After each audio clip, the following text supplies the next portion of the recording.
Riverside.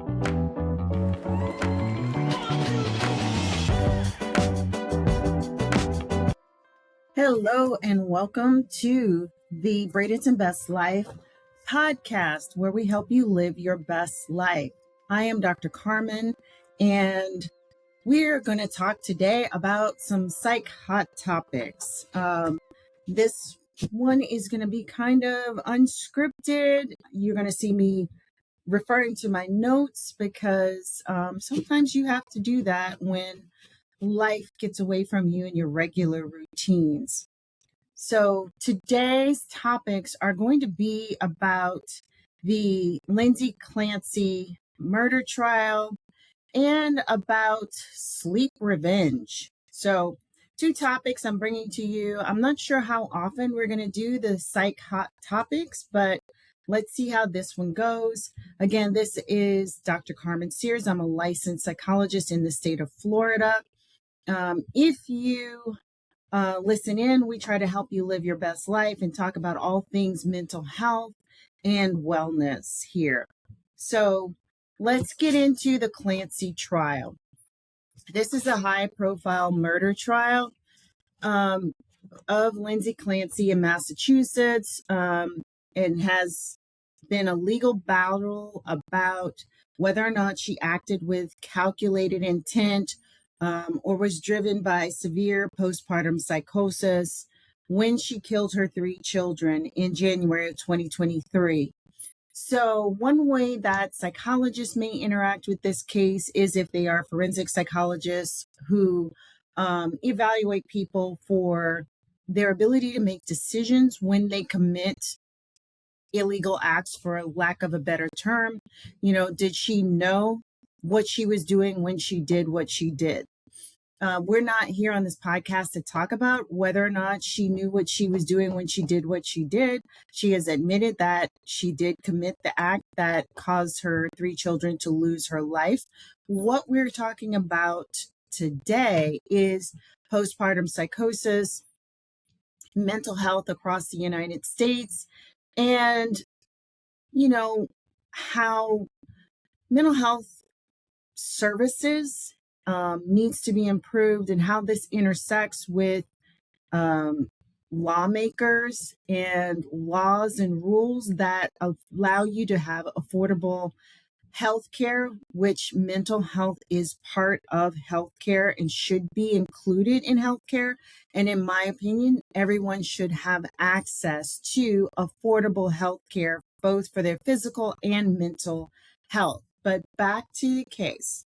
The case, again, is about Lindsay Clancy, who was a former labor and delivery nurse from Massachusetts.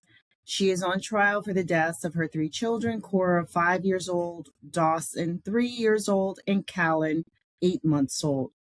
The uncontested facts are that, excuse me, the defense does not dispute that she killed her children and then jumped from a second-story window, which left her paralyzed from the waist down.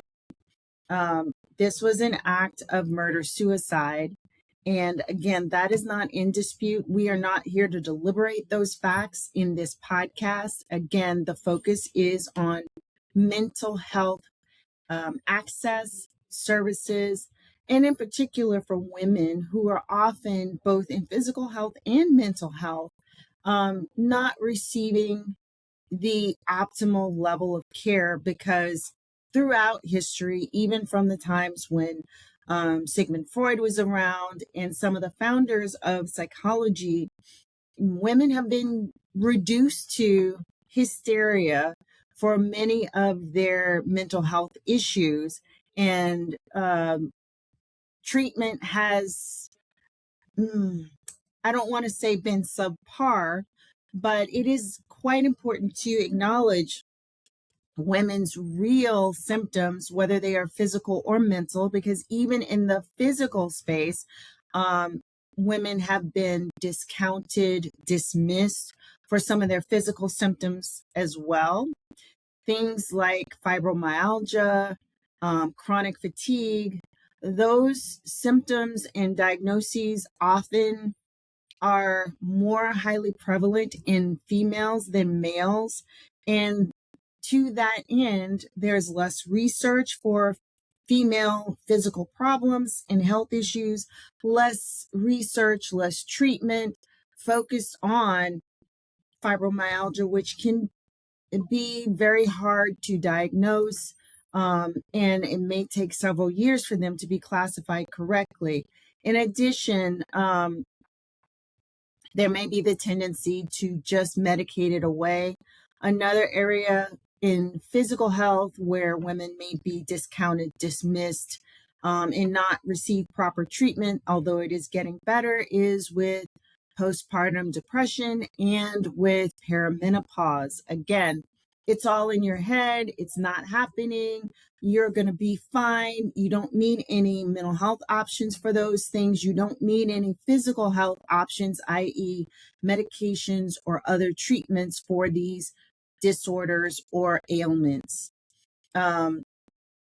However, these disorders and ailments are treatable if the client/patient is being fully heard about what they're presenting. So let's talk about postpartum depression. We need more education across the U.S. for people to be able to identify it, especially if you are a loved one. A lot of times when people come to my office, we talk about, the symptoms that your loved one, your spouse, your partner may see in you. Maybe it's other family members or colleagues may see in you, and how they can help support you.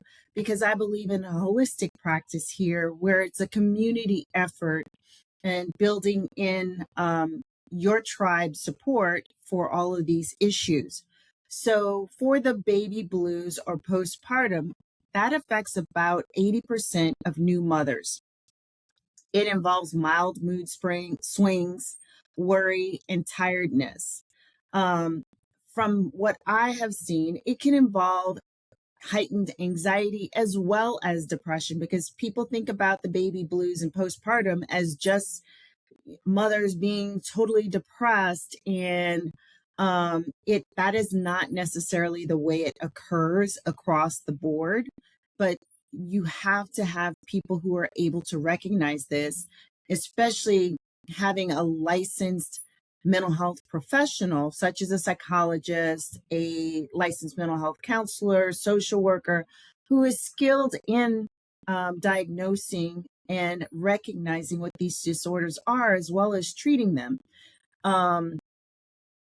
So the other part of this is that it usually resolves within 2 weeks without medical treatment, according to the facts. According to practice, I would like to dispute that it resolves that quickly, especially when you're dealing with the early stages of having a baby home and being sleep deprived, which was, again, part of this issue, not the sleep deprivation, but the fact that Lindsay was experiencing significant insomnia for 72 hours or more in someone who is not postpartum, who, whether they be male or female, can result in an increase of psychotic thinking or psychosis, where you might hear things or see things that aren't there and not be making rational decisions. That can inspire psychosis because you have not slept for 72 hours or more. And it sounded as though Lindsay was not getting adequate sleep. Plus, she had a history of a mood disorder prior to having this third child and during her other pregnancies. She also had a history of postpartum with her 2 other children. So these are the red flags and warning signs, if you are in treatment, to pay close attention to. If you've had an episode of postpartum in previous pregnancies, if you have a pre-existing mood disorder or mental health disorder. In her case, it was bipolar or manic depression. So you could see how this might stack up or load the trigger, so to speak. If you already have a pre-existing condition and you're out of your routine and you're trying with everything in you, talking to people, voluntarily admitting yourself for a psychiatric hospitalization, in treatment and psychotherapy with someone, in treatment with a psychiatrist who is a medical doctor or nurse practitioner who prescribes medication for mental illness. So, what are the facts about postpartum depression and postpartum anxiety? It affects roughly 1 in 7 new mothers. It involves intense sadness, severe anxiety, and exhaustion. Postpartum psychosis. Again, I gave you a brief understanding of what psychosis entails, but now let's talk about postpartum psychosis. So, with postpartum psychosis, it is rare. It's a rare psychiatric emergency affecting 1 to 2 out of every 1,000 births. Okay, that's how rare it is. 1 to 2 out of every 1,000 births may have a psychiatric emergency related to postpartum psychosis. So, what causes this? It's a total break from reality, severe confusion, and mania. What that means is, as far as a break from reality, Lindsay was hearing voices. Apparently, those voices were commanding her to take actions, in which case she was not rational enough to understand, be aware of the fact that the voices were not real, the situation was not real, or to grasp the consequences of her actions, because she was not reality based. She was psychotic. It means that in that confusion, she could not make good judgments. And she was having a lot of support from her husband and family members at that time. But again, there probably were moments throughout that she was having more and more of this psychosis. So it requires treatment, but the individual retains their grip on reality when they are properly medicated, when providers, family members are looking for signs that they're not reality based, that they are more confused, that they're taking commands from voices in their head, or responding to stimuli that are not present in the environment. And by that, I mean, it's not stimuli that might come from a podcast or YouTube. It's not stimuli that might come from a TV.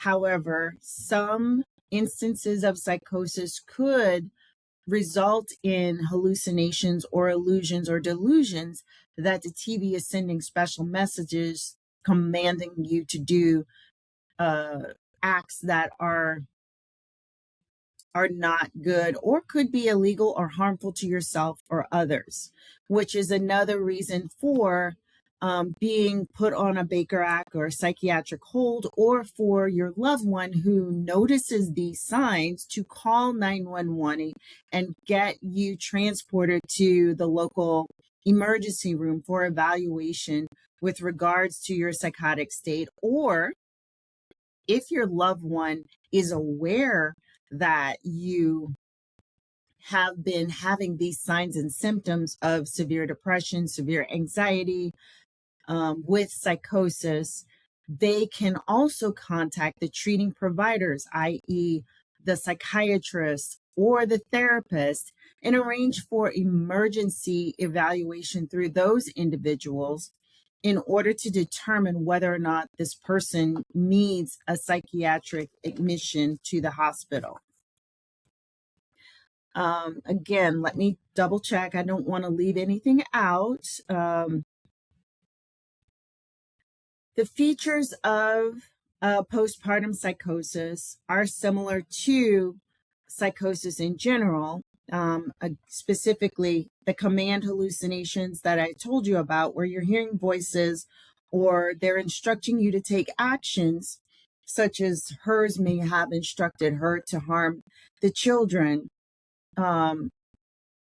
These symptoms and delusions centered around the baby. In this case, it has centered around the children and other nationally recognized cases of postpartum murders. I did not do the research and I can't recall the name of the one that was years and years ago where she drove their vehicle, I think it was a minivan, into the water trying to kill herself and the children. And by the way, I should say trigger warning with regards to the details of postpartum depression in this Clancy case in general, even though I'm not focusing on the legal defense or the legalities of the trial. You may be triggered when speaking of death by suicide or murder, in particularly involving children. So you should understand that individuals with postpartum psychosis are not necessarily experiencing these voices or delusions or illusions all the time. They can wax and wane. So they may appear functional in one moment, and then hours later, you will note some of that confusion or more of them taking action and doing things on the command of the voices in their head, for instance.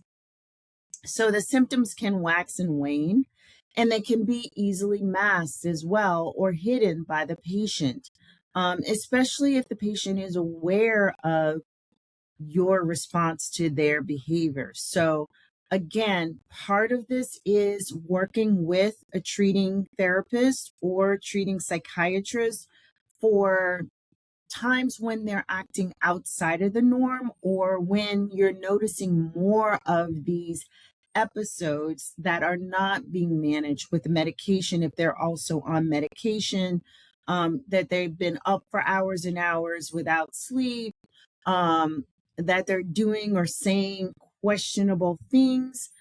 Those are the times to start ringing the alarm. So that is postpartum psychosis. And like I said, Lindsay experienced a lot of bipolar symptoms that were not necessarily diagnosed at the time. You have to have a skilled diagnostician, therapist, psychiatrist to help rule out a lot of potential reasons for the behavior or to differentiate between disorders. Is it just postpartum depression, or is there a pre-existing pattern of symptoms that suggest that they are manic depressive or bipolar? Is there a pre-existing history of anxiety and depression? Is there a family history of anxiety, depression, or bipolar disorder of the manic type? Those are questions that need to be answered and to help to derive a good diagnosis and then a subsequent good, effective treatment plan. Let's see, what else? Again, I'm trying not to touch on the legal facts because I'm not interested in the case, but I hope that you get to understand how involved it is to try to maintain mental health and keep all of the support team in the loop about things that are seen at home, between treatments, at work, and to begin to be in a heightened level to enact a treatment plan if that person cannot keep themselves safe or they're unsafe around others. And by that, I mean, if that person is saying things that indicate they don't want to live anymore, or they're having thoughts of everybody would be okay if I weren't here. If they have a plan to make it so that they no longer exist. And I'm saying that in a way so that I won't get flagged on YouTube and other podcasting issues. But the basis is, are they talking about death? Are they talking about wanting to die? Do they have a plan for wanting to die? All of these things are important in, again, getting help and providing support if you are the loved one for the individual experiencing these mental health issues. Mrs. Clancy, had journal entries and testimony showed that she explicitly documented, excuse me. She explicitly documented her intrusive, horrible thoughts, and that she told family that she had thoughts about harming the kids. Again, that means further, that means further investigation and questioning, perhaps intensifying the frequency of her therapy sessions to get at what she's putting in that journal and what thoughts she's experiencing about harming her kids and or harming herself. Again, I want to emphasize that it's very important to have a highly trained clinician to facilitate and detect active psychosis. Sorry, it's been an allergy week. And to have a well-trained diagnostician or therapist, not a coach, because coaches are not trained in mental health diagnoses or the Diagnostic and Statistical Manual 5, TR. They're not trained in that. They're not allowed to diagnose. They would not be able to give information should you need to be hospitalized with regards to care. Unfortunately, in this country, a lot of people cannot afford to pay out of pocket for therapy, or there's a stigma about going to a community mental health center where there may be a sliding fee scale that adjusts for your income so that you can afford therapy. So people are out there without the support, without these trained clinicians to help them or prescribe, in the case of a psychiatrist or nurse practitioner with a mental health board certification, or a psychologist with a mental health board certification to prescribe in some instances. So, unfortunately for this case and this family, clinicians failed to detect her active psychosis prior to the tragedy, or I would like to say the severity of her depression and anxiety and the actual psychosis. All of those would need to be detected whether or not we are postpartum.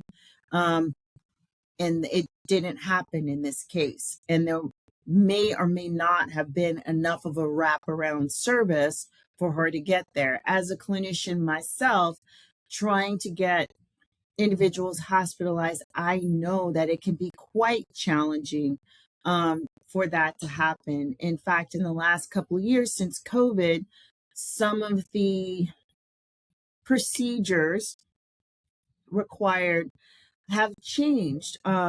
I can send you to the emergency room for evaluation to rule out any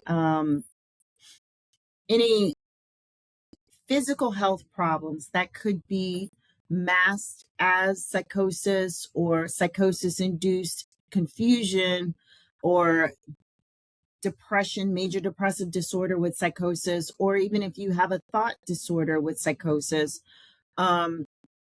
I would have to send you to the emergency room, even if you were seeing me in a physical office. Now, due to limitations on beds in psychiatric hospitals and insurance availability, you could go to the nearest emergency room that could be 10 minutes from your house, but you may be sent to a facility that is an hour away because they have the beds available. So again, you need to have somebody with you if you're not being taken from home by the police, because sometimes they respond to wellness checks, or they have to come and transport you to the emergency room from the office of a treatment provider. So that in and of itself makes it that much more complicated to get people seen, even when your therapist, who can sign for a psychiatric hold, has listed the reasons that one is required. Now, bear in mind, she voluntarily presented for a psychiatric hold at least one time during this whole episode. So,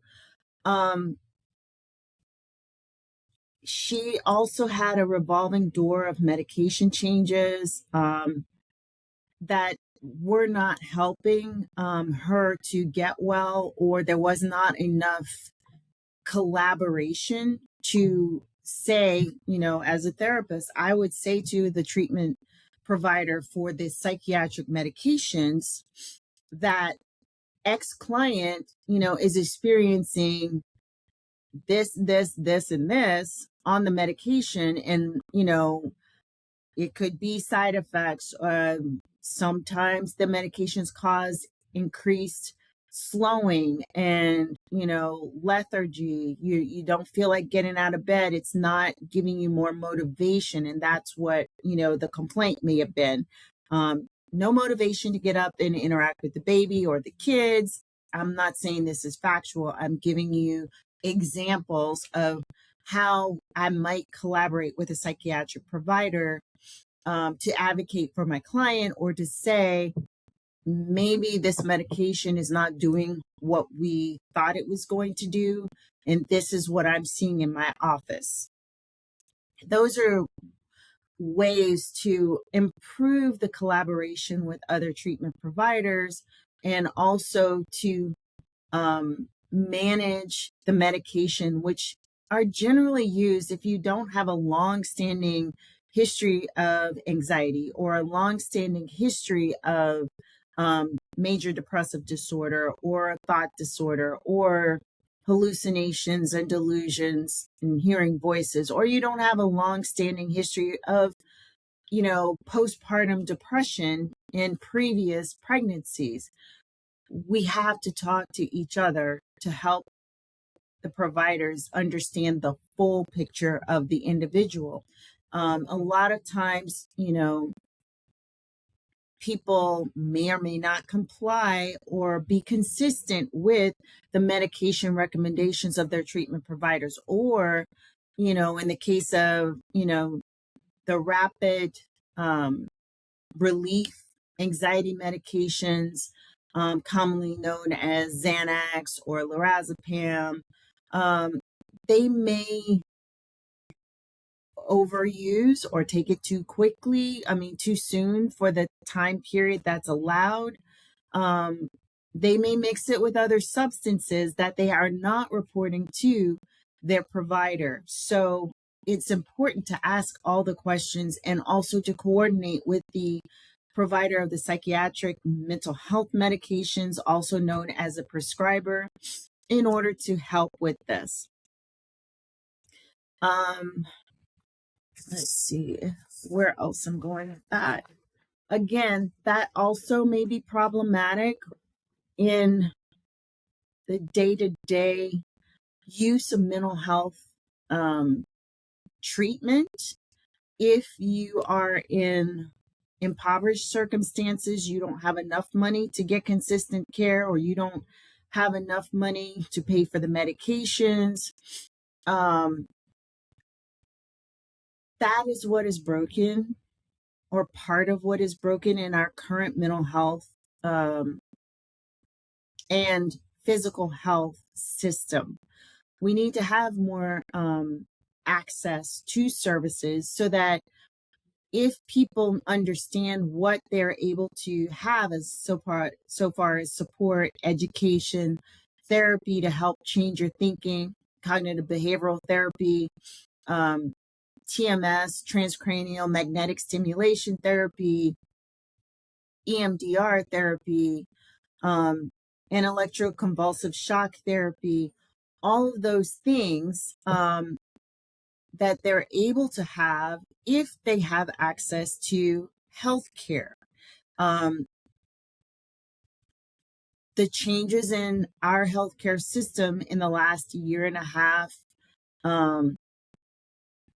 well, actually, I think it was more than that, when they began to take apart the Affordable Care Act, also known as the Obamacare, um, that also limited people's access to health insurance and therefore all kinds of health services. It caused employers not to have to necessarily provide mental health care. Often your insurance platform may say, yes, you can have health care and you get this reduced health care bill, but they don't educate you about the fact that mental health is not included in that. I cannot tell you the number of people that have come to my office looking for care and saying, oh, I have care, I have insurance. But then when we verify that insurance, we find that either they have no mental health benefits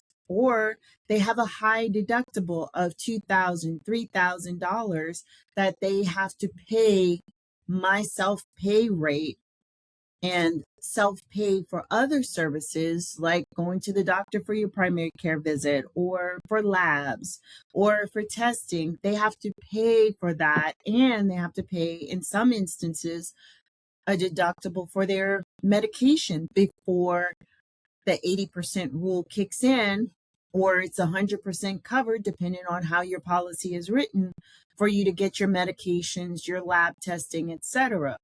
So somebody who has a lot of chronic illnesses, as I do see patients with chronic illnesses that can cause them to feel depressed or anxious because they can't do what they used to do, those people, some of them can't even meet the deductible. That's how high these deductibles have become. If you can't meet it and you're going to the doctor regularly for treatments for this and that because of your physical health disorder, this is a problem. This is a lack of access to care. And this is how other people get missed or don't get access to psychiatric hospitalization to help us see if all the medications are working. So in the past, people might have gone to the psychiatric hospital to get their psychiatric meds recalibrated. So we could see them in a standardized environment where they also would get individual and group treatment while the psychiatrists tweaked their medication cocktail, because oftentimes people are on more than one medication. In fact, some people are on more than one antidepressant, or they may have an antidepressant plus a little booster like a Rexulti or a Abilify, to name a few.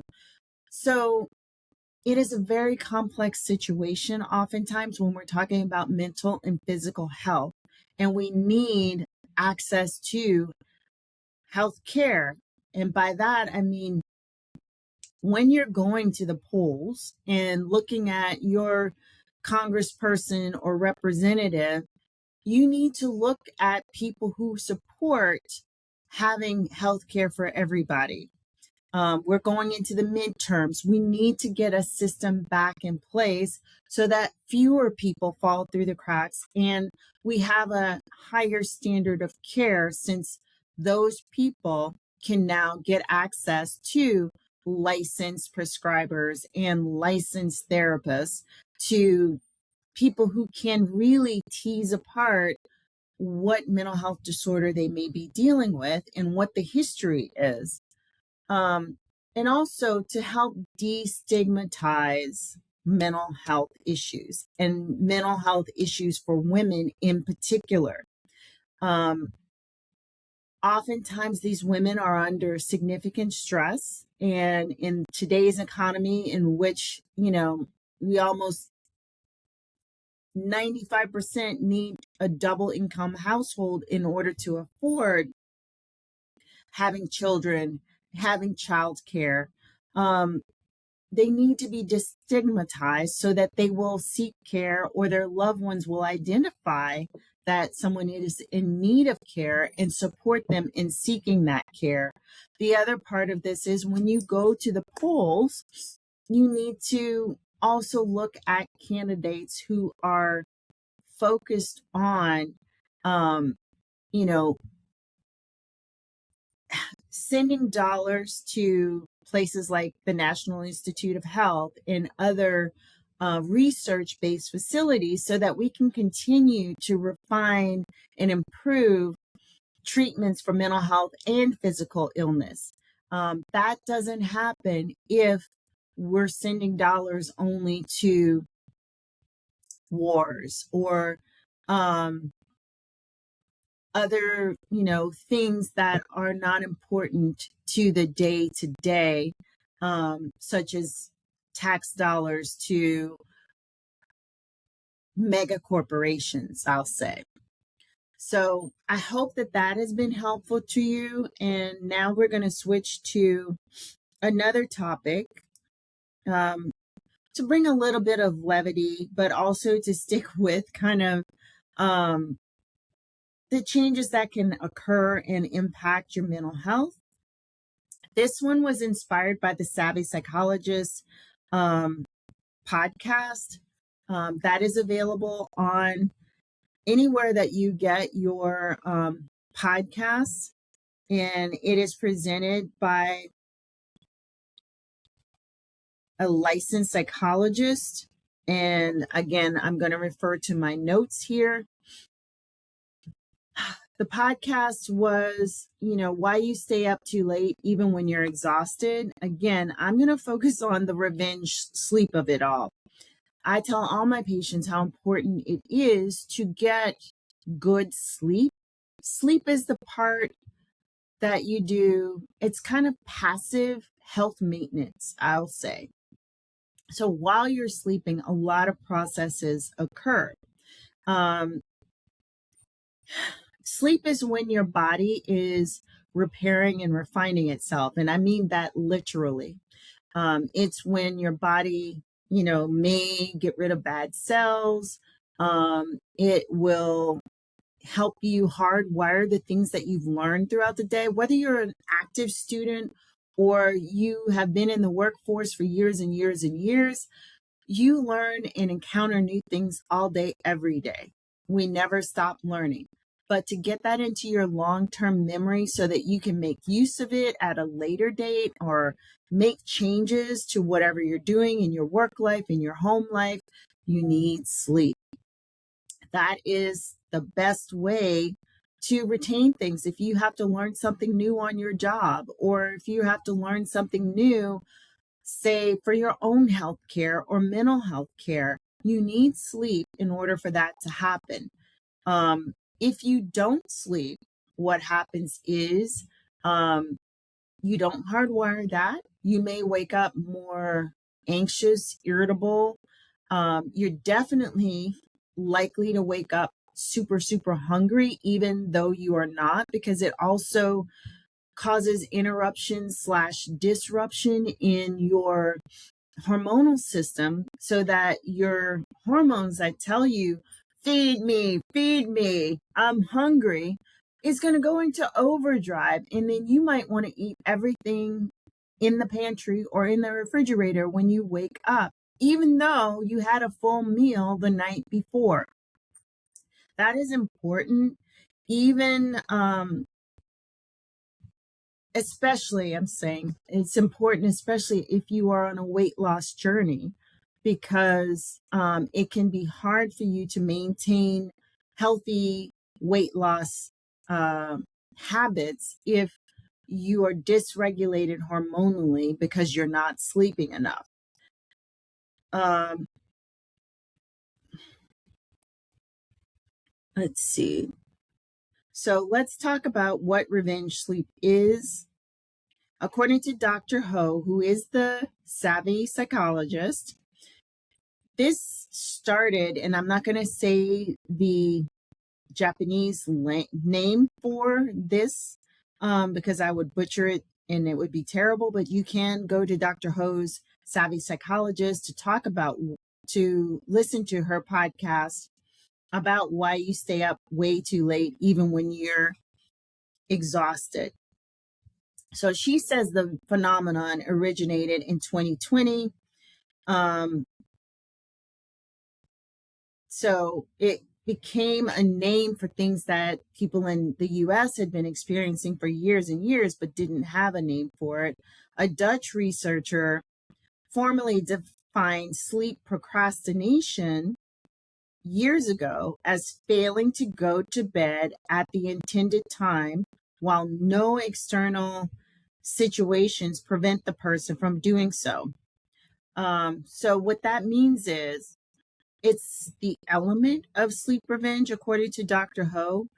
Sleep revenge adds a crucial layer. It's not actually a random delay of sleep. It's a deliberate, and I'm quoting here from the podcast transcript, it's a deliberate, even if it's subconscious way for many of us to kind of psychologically compensate. And this is the part that really intrigued me. She stated that this sleep delay or sleep procrastination is often associated with people who are super, super responsible or perfectionistic in their day-to-day life. And they have all the to-do lists, a million and one things to do on their to-do list. And here I'm paraphrasing what she said. You got a million and one things to do on your to-do list, or you're a caregiver and you have a lot of demands on your time as a caregiver, plus your work activities if you also work. So at the end of the day, you may be totally exhausted from doing all the care tasks and doing all your work tasks, and you will still stay up till 12, 1 o'clock instead of going to sleep. This is because this is your only time to, I want to say, reclaim your time, not necessarily in a healthy way. We'll talk about Dr. Ho's recommendations in a few minutes, but there are healthier ways of getting a refresh, hitting the reset button so that you can get some relaxation and downtime, restorative relaxation and downtime, so that you can sleep and you're not feeling continually deprived of your free time. You know, that thing we used to have in elementary school known as recess, not just to get around and walk and touch grass, but again, to get a break from the work of it all. So then you stay up late scrolling media, and you know, the younger generation has a name for it and it escapes me now because I, you know, don't have a lot of time to be on TikTok and those things where it is a big thing, but it's not doom scrolling, but it is a lot of scrolling activity instead of doing what you might really need to be doing. It's not a willpower problem, according to Dr. Ho. A 2022 study of nearly 2,400 adults found that self-control depletion, not screen addiction, nor poor sleep hygiene, is the strongest predictor of revenge bedtime procrastination. So some of you may be wondering, well, what the heck is sleep hygiene? This is another thing that I talk about with a lot of my clients. Sleep hygiene, to simplify it, is getting up and going to bed at the same time every day, even on the weekends, because that trains your body that at 6 o'clock, it's time for you to get up. That trains your body that about 8:30, 9 o'clock is time to go to bed. You will begin to feel a little drowsy, a little inattentive. You might feel a little bit more slowed in your movements because it's time to settle down for bed. The other important part about sleep time is you are not going to be engaging in things that are stimulating and keep your system up, like watching the news or watching horror movies or listening to true crime or watching Investigation Discovery with all of the whodunit stuff. I don't know about you, but it makes it hard for me to sleep. And usually that information gets incorporated into my sleep. So it doesn't make for a restful sleep. And sometimes it makes for waking nightmares. But that is more or less what sleep hygiene is. Let's see, there was another piece of this that was very important. The choice to stay up isn't that people have a weak will. It's their depleted system doing what depleted systems do, which is find the path of least resistance and calling it freedom. Again, these are not the activities, the doom scrolling and watching the news and so forth, that I would recommend you do if you need to get a refresher or relax your mind and shift from the demands of your day. So higher rates consistently show up, as I said previously, in really, really high functioning people who have demanding jobs with limited daytime autonomy. I don't get a say over my schedule. Sometimes that might include those of us who overschedule ourselves, even though we're the boss of our schedule. That can make you feel like you have no sense of autonomy, and therefore you might do the sleep procrastination thing. This also tends to happen, as I said, to caregivers and parents who may be remote workers, because the line between work time and personal time is hard to define. Again, if you were a client in my office, we talk a lot about how to mark the difference between work time and home life time. During COVID, for example, I would get up and get away from the computer and go outside and touch grass to make that a difference between work life and after work life. A lot of times I would take the dog with me. Again, I'm interacting with an animal that also provides some relaxation and some joy and some stress relief. And I'm getting outside, getting fresh air. My body is getting sunlight, which also helps to regulate your cortisol. It also helps your body's circadian rhythms to know, oh, yeah, it's still daytime. We should still be up, or it's getting dark. It's time to go to bed. And conversely, if you're doing your walking in the morning, that also helps to lower your cortisol first thing in the morning, that you get some sunlight. And also, therefore, lower your stress levels. So these are ways that you can help yourself and to lower the instances of revenge bedtime procrastination. So what's the basis of revenge bedtime procrastination? It is for you to do something pleasant, so it's not quite the same as actually bedtime. You want to do something fun or mindless, so you stay up and scroll, or you stay up and watch the screen. You're really avoiding sleep because you're chasing freedom, according to Dr. Ho. even when that freedom is literally just lying in your bed watching nothing important. I have a lot of people who just want something mindless in the background so that they don't have to sleep. And again, we have to, as part of your sleep hygiene, time this in such a way that you can do your wind down time and increase your likelihood of getting 6 to 8 hours of sleep, depending on your age, because that um, requirement for sleep changes as you age over 50, over 60, 70 years old.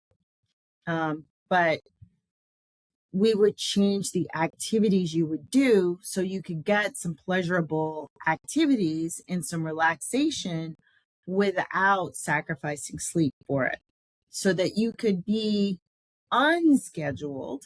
And I know a lot of you, myself included, might like that. I mean, that is my favorite thing to do on my off day, to not be scheduled. I feel untethered when I don't have a schedule to follow and I can just be, just exist and enjoy life.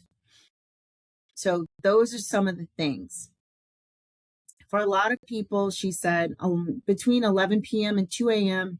or even later is that time when they think they can do those things, and they often engage in that sleep procrastination. So having this need being met at night is real for them. Staying up when they've been highly responsible during the daytime isn't irrational to individuals who engage in this process. The need isn't the problem. As I stated a few minutes ago, being untethered, unscheduled, and feeling like you have more control over what you do since you don't have the control during the daytime is very real. So what to do about it?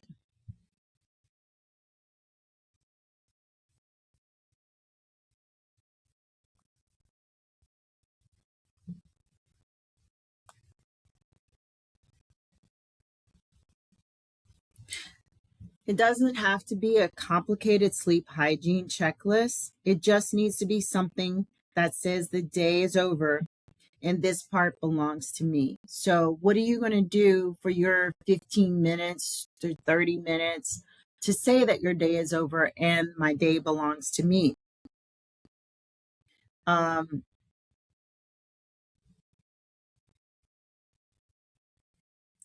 So it could be you journaling. Again, this is another thing that I recommend to a lot of clients, especially those who have anxious thoughts that go on a spin cycle as soon as you're getting ready to put your head to the pillow.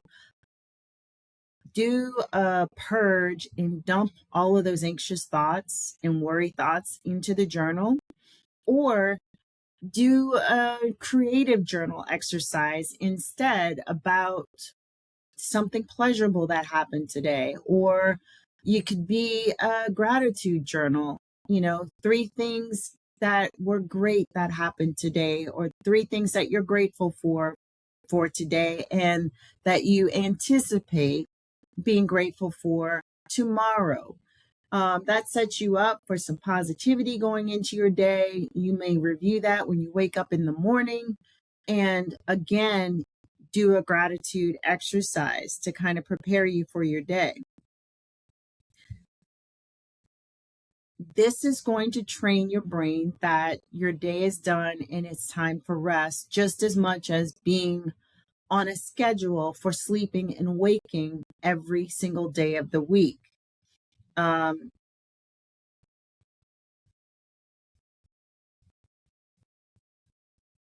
The specific activity that you do for your 15 to 30 minutes doesn't matter. It just matters that you're consistent with that activity. For some people, I recommend doing some stretches and yoga before bed. That can be very relaxing. Often, if you've had a stressful, eventful day, your muscles may be tense and tight, and that will also help you learn where you keep or store the stress in your body during the day so you can be proactive when those areas start to get more tight. If it's your shoulders or if you're a teeth grinder and it's your jaw, if it's your back, you would learn those things.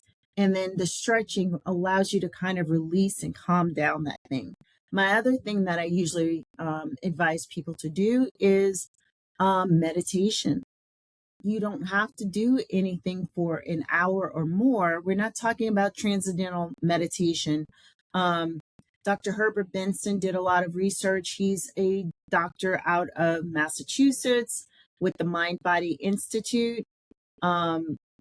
He boiled it down to, again, just allowing your mind not to focus on your worries, acknowledge them, and let them go. Not to focus on your to-do list for tomorrow when you're going to bed in particular.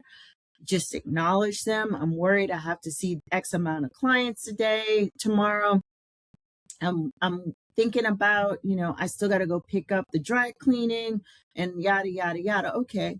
Yeah, I acknowledge that. I'm thinking about that and let it go.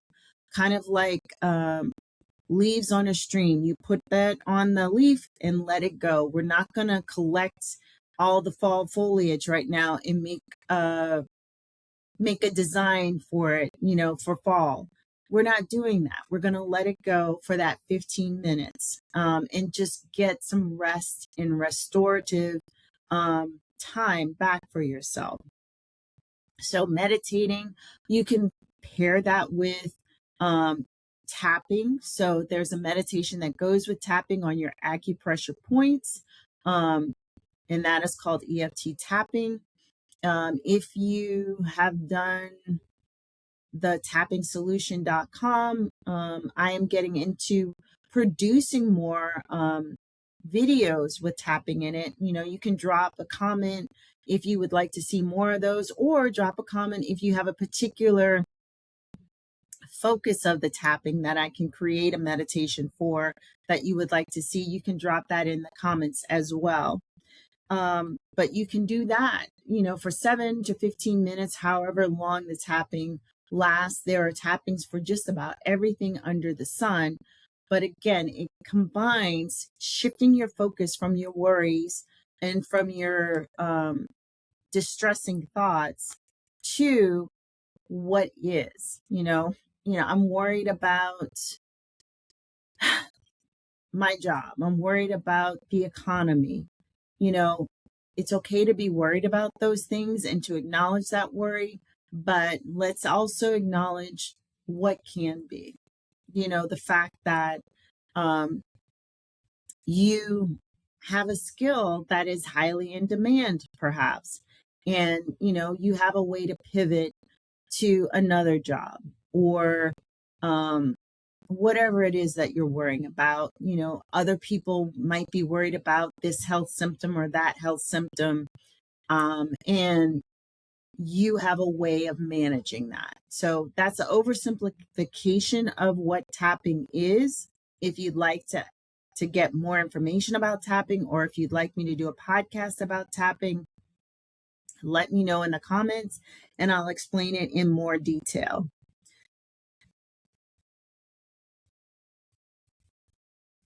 So, like I said, journaling, meditation, stretching, anything that is regular and rhythmic, like stretching or Tai Chi or Qigong. If it's, early in the afternoon after work, you can use that 15 to 20 minutes to go ride your bike or take a walk around the neighborhood or go skating, rollerblading. That would be another one. Doing the elliptical trainer, that could be another one.